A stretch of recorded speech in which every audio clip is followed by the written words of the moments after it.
Asbury Park. My name is Tom, and on behalf of Cliff and Rob and the entire staff and family of the Asbury Park Comic-Con, I want to welcome you to our latest panel discussion. This looks like a good one here. This one is about graphic novels and the indie perspective. And we have, if anybody remembers Joe Franklin, in the words of Joe Franklin, what a panel, friends. And now this word from Martin Paint. But we have here to discuss the panel from Retrofit Comics and the forthcoming Andre the Giant, Mr. Box Brown. Co-creator with Representative John Lewis of the Monumental March, Mr. Andrew Aydin. Artist and writer of the acclaimed and autobiographical Escape from Special and A Mess of Everything, Miss-Lasko Gross. And the creator of The End of the Fucking World and the frankly brilliant celebrated summer, Charles Forsman. I'd like our moderator, who has been shanghaied at the last second into this role, to introduce herself, please. Sorry, hi, I'm Hannah Means Shannon. I'm the editor-in-chief at bleedingcool.com, which is a pop culture website.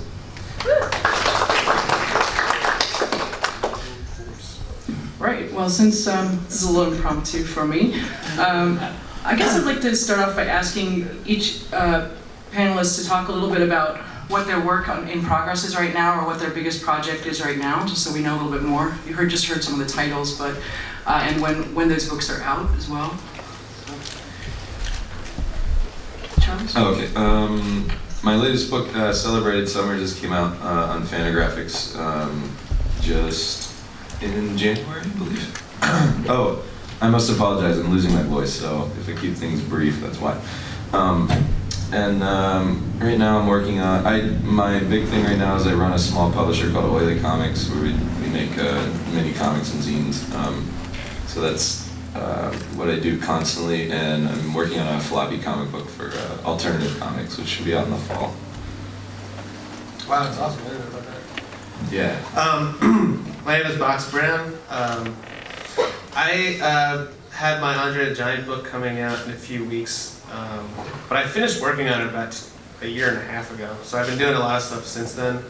I started a publishing house called Retrofit Comics, and we publish small, shorter comics by independent artists, or indie artists. I started it because I went to the comic shop one time and I just wanted to get something to read on the bus, and I couldn't find anything that I liked that was under like $15, because a lot of the independent, the indie style publishers or whatever were only putting out books at the time. So I was just so envious that you could buy a comic for a couple bucks. And so I decided to start putting stuff like that out. So we have a bunch of new books out here today, and I'm also just been publishing my own stuff and working on. I'm currently working on a zine that's about a iPad video game that I want to exist, but I don't know how to make it or anything. So I just been making a zine. I'm Miss, and I'm known primarily for autobiographical graphic novels. The first two came out from Fantagraphics, but I'm switching it up a little bit, and my next project coming out is called Henny, and it's kind of a twisted fable, an allegory about the dangers of fundamentalist thinking, but told as, from a kid's perspective, just an adventure story. And that will be out in fall from Z2. And the second in the series should be out about a year after that. Hi, I'm Andrew Aydin. March Book 1 came out in August, and we've been working pretty much constantly since then on Book 2. We should be out in January, so it's a lot of late nights. I know Nate, our artist extraordinaire, has been working his tail off, so as we get the new pages in, we've seen about 30, 35 of them so far. And then there's a few other stuff, but nothing that's like out there, so I'll tell you about that one when I can. I'll say, nice to meet you, by the way. Oh, hey, nice to meet you. Chris Claremont had this room filled, but he was never on Rachel Maddow. She's cool. I guess I'll ask kind of an obvious question, though. I've come up against a lot of different answers to this question myself. So, listening to the diversity here at the table, what does it mean when people classify you as indie, and what does it mean to you to be in indie comics versus some other type of comics? How would you define that? And do you see yourself, Andrew, as being an indie creator? I mean, totally. You know, that's part of what's fun about working with Top Shelf. There's a lot less lawyers and a lot more creative people. That might get me in trouble. I'm sure they have at least one. Maybe. I haven't had to talk to him yet, which is the good part. You know, it's like, when I have a question, I call Chris Staros, right? And he's the publisher. And I think that sort of relationship where you know everybody in the company, and if everybody's working together on the same project, and it's a real team environment. And I think that's probably what makes me feel the most indie about it. You know, there's no corporate account, everybody sells the books at the table, everybody lifts the boxes at the end of the show, everybody contributes. Mm-hmm. And you're also you don't feel like you're creating product or something that has to appeal to, like, this is males 18 to 34. There's a lot more of an artist's voice in their work in the indie world. I think that's one of the main differences for me. Yeah, definitely. I think that sometimes, like, I'll be, you know, because I draw comics full time, and sometimes I'll be walking through my little apartment, whatever, at, on 2 p.m. on a Wednesday, and I have to draw like the most ridiculous, stupid thing. Like, it's totally important to me, but in the abstract, if I was explaining it to someone, they were just like, "What do you do with your life?" But I think that's what makes it the most fun. That's why I like being indie or whatever, and kind of on my own, because it's just, I've been lucky and been able to kind of do more kind of whatever I feel like doing, rather than maybe drawing like a Shrek comic book or something like that. Nothing wrong with drawing a Shrek comic book. I had a similar moment of clarity when I was drawing myself in my second book, unclogging a toilet with my hand, essentially. Yeah. And then I just had a moment where I stepped outside of myself and I go, oh, this is what I'm doing with my life. Yeah. So I appreciate that a lot. I mean, and sometimes it's like, it's such a catch-all term, indie. I think, there's so many things that can be called, quote-unquote, indie. So it kind of gets misdefined, I think, a lot. But I think would just be anybody that's kind of pursuing their own vision. That's why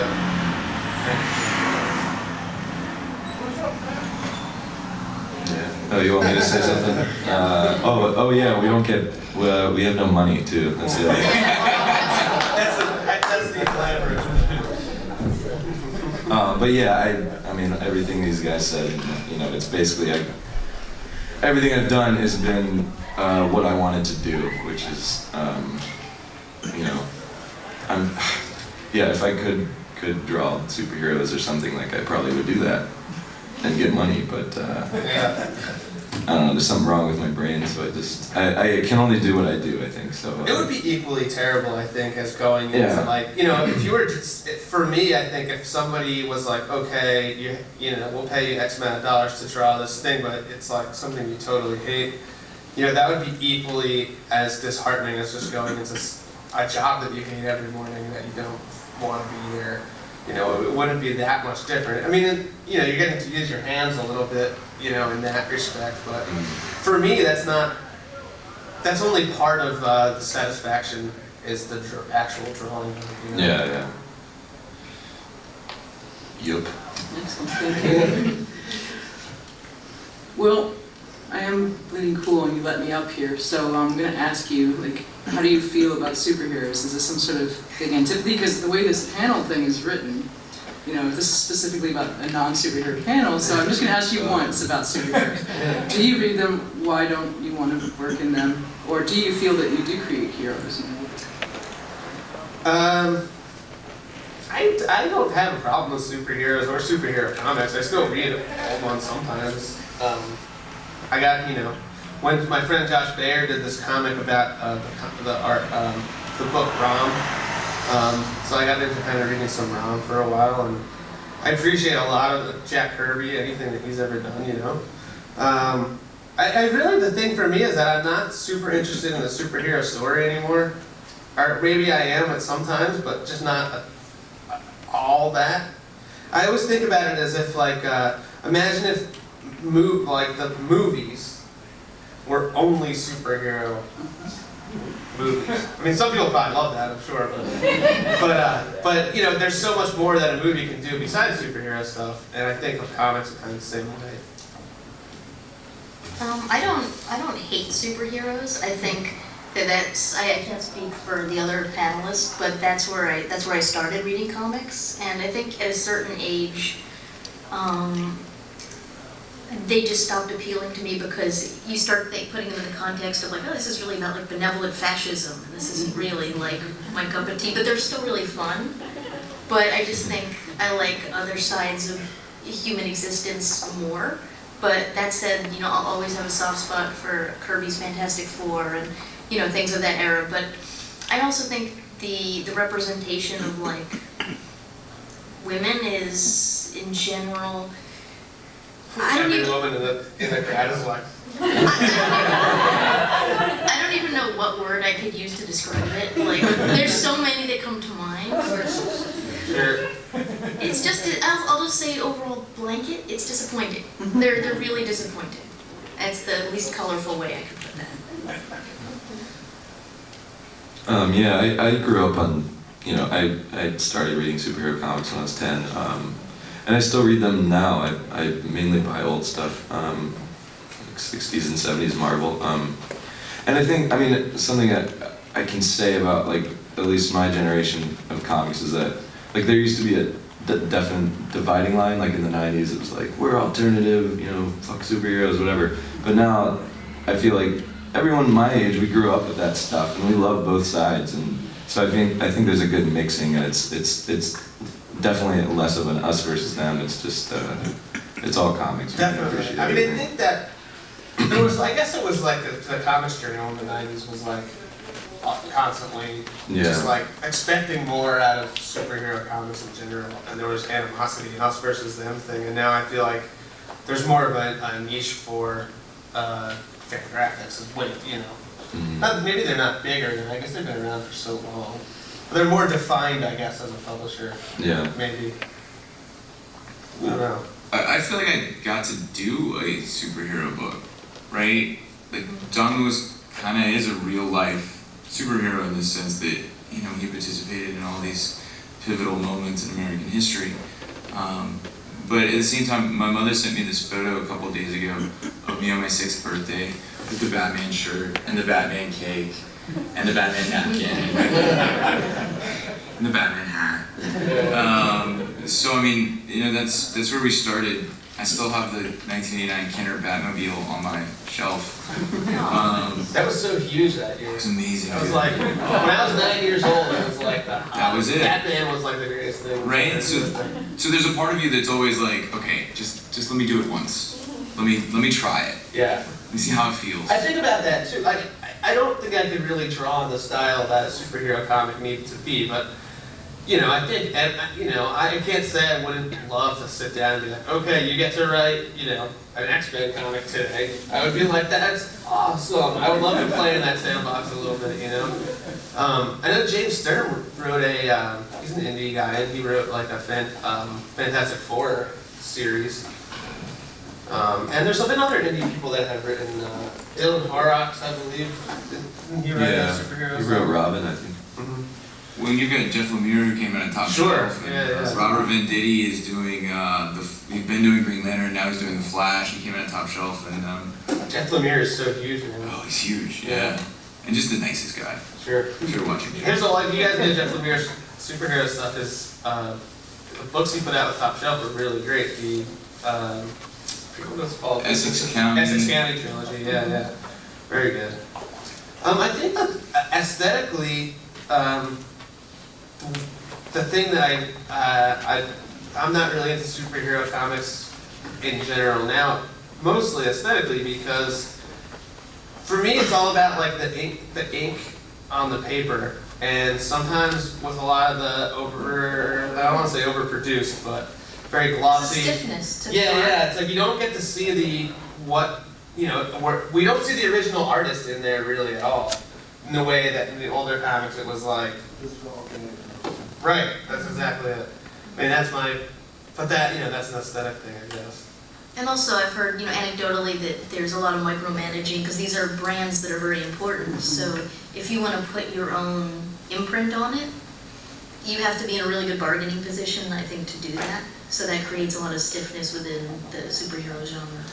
I was talking to somebody because I did this Andre the Giant book, and a lot of wrestlers and superheroes, kind of not too different, but the one thing that pro wrestling does that Marvel and DC never do, well, I mean, not that WWE does this, but their characters die. They get old and they die, and then they can't come back. And that never happens to comic book characters. I mean, I guess they do die, but they always come back. Only Uncle Ben stays dead. Yeah, exactly. And Thomas and Martha Wayne. That's it. Right. Well, now that you said it. But anyway, so I think that, I don't know, maybe that's something that I would maybe change if I was running Marvel Comics, but I don't see that ever happening. I guess never say never. A lot of what you're saying, especially with the crossover of some people who come up through indie and now seem to have the ability to select the different types of projects they want to work on.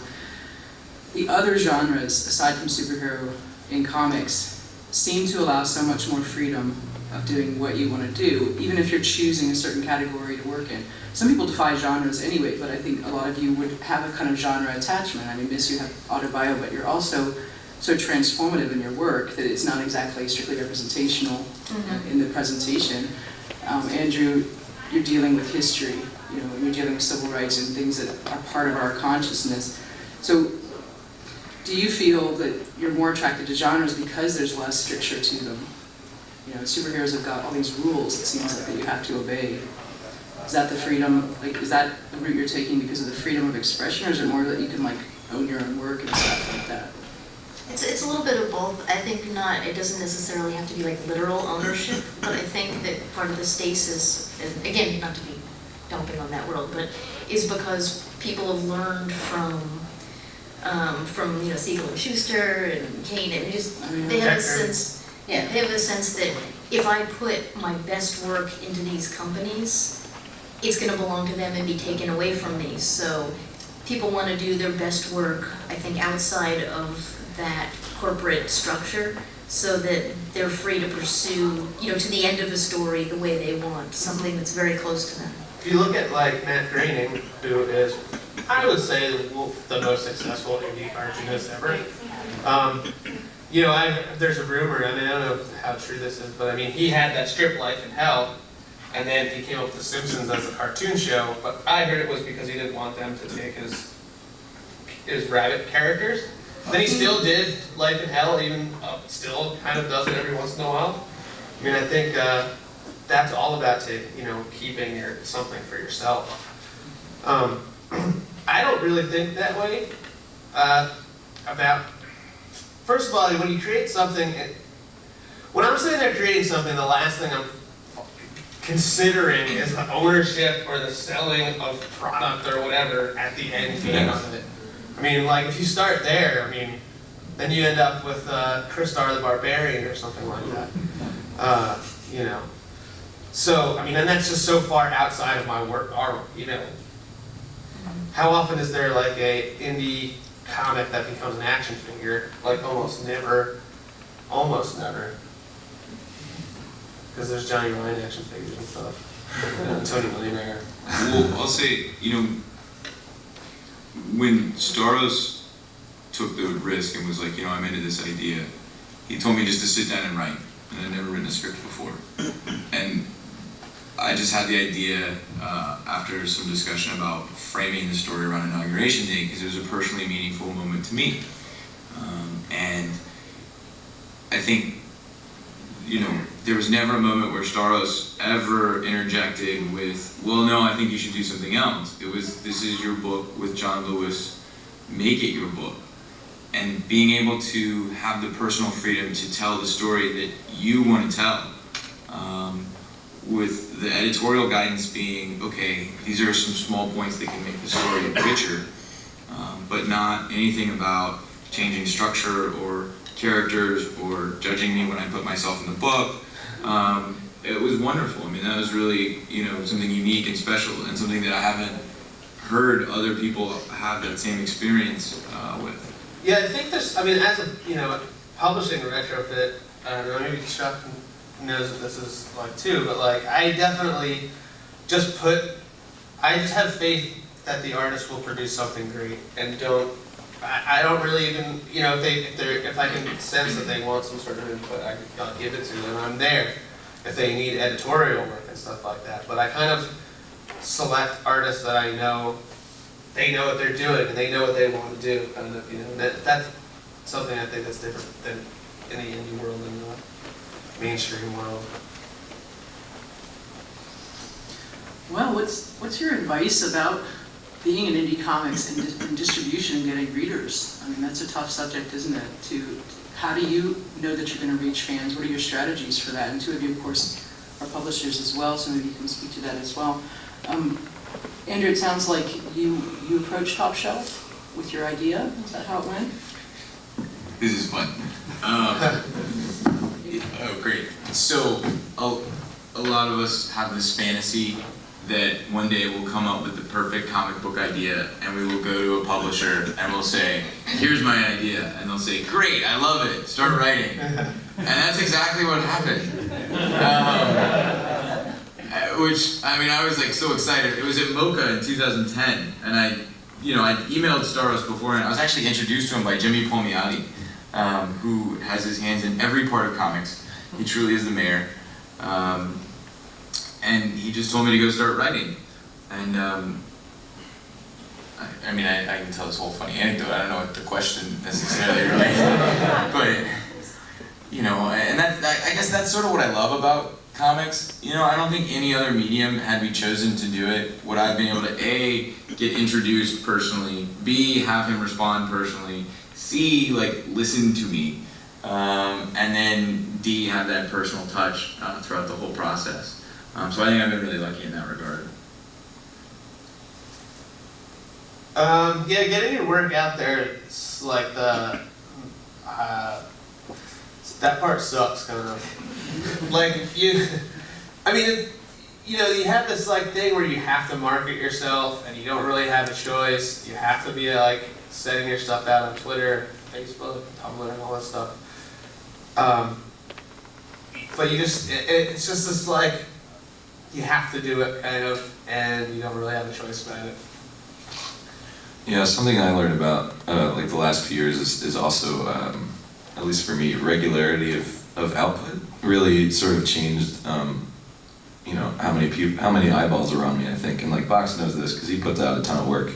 But I started doing my comic, The End of the Fucking World, as small chapters, and I did it monthly. And then, this is something that Marvel figured out a long time ago. Monthly comic books with cliffhangers at the end, brings people back. And I was like, oh, it works, yeah. Producing a regular stream of stuff definitely is, if someone's going to ask me, I would totally give that as advice. Anybody that's done a webcomic will tell you that anytime that you're doing strips or something like that, they're like, make a schedule and stick to it. Because that's what keeps people coming back. Wednesday, this is coming out. Next month, the new Oily comic comes out, etc., etc. Oh, it's been a few months since the last, Box Brown book comes out. There's something coming out soon. And when you do that, then people, that's totally what I learned putting out my series and Everything Dies, is that when the second one comes out, a bunch of people go buy the first one again, and then when the third one comes out, a bunch of people go back and buy the second and first one again. So, that's totally, just try to get your stuff published, self-publish as much as you can. You do have to, people expect a lot of free content, I think, now, and so you have to be willing to put it out there and not be, if someone's looking to get into this, not be afraid that it's like, oh, it's not ready, and just put it out. You know, eventually you'll look back on everything you do and be like, oh, that's terrible, but I love it. That never ends, by the way. Yeah. Like, you're gonna be, no matter, I mean, I've never at any point put something out and not hated it within like a week.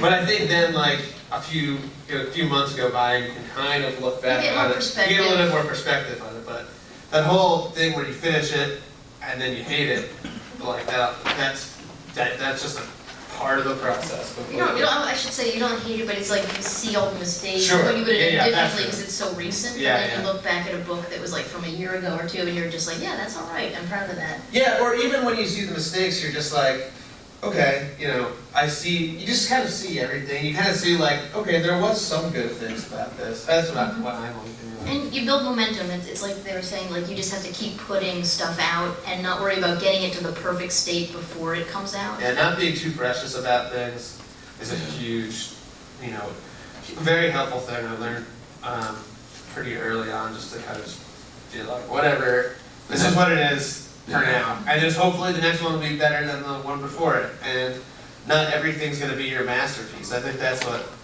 a lot of people start off and they start making, you know, because you get like 15, 20 pages into a story and you're like, oh, this is going to be great. This is my masterpiece or whatever. And then you get, farther into it and you put it out. And then, if you're still at that point being like, this is my masterpiece, and you're pushing, I think you're better served by just getting back to the drawing board and writing your next one, your next masterpiece. It also helps to have a third-party endorsement of some type, because when you're doing your own work, there's a certain crassness to being in like social media and just constantly telling everyone how great you are. It helps if there's someone who believes in you and who's talking about your work more so than you just telling everyone how great you are. Well, I'll say this because you have to learn to love the road. I mean, you have to be relentless. I mean, I've been in 3 cities this week. And you just travel constantly and you get used to eating granola bars and you just gotta work, you just gotta work really hard.